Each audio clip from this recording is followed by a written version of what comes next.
Tamago Paguna casamento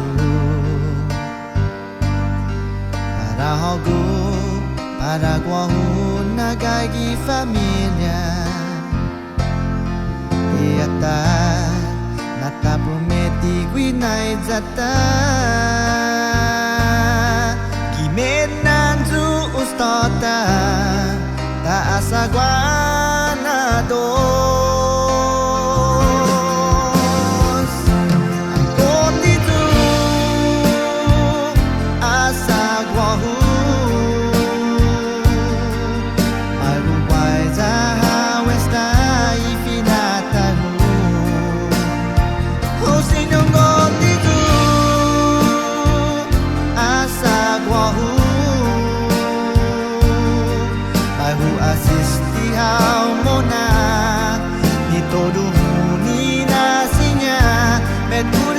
Sonta ningayano falingu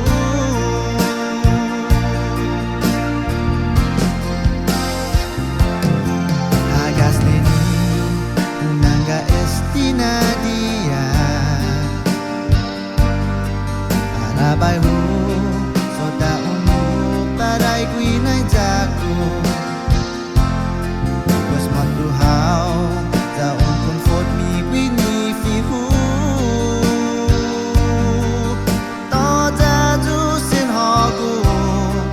Agoi corazono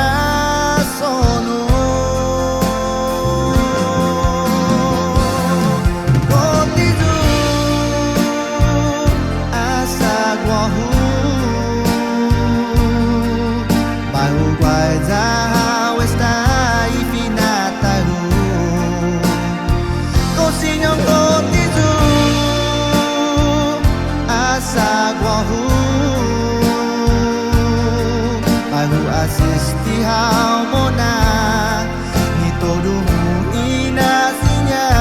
Merkuri corazón ta Ningayan no falingu Cosinho gotizu Asa guahu Bahu guaiza westa ifinatahu Cosinho gotizu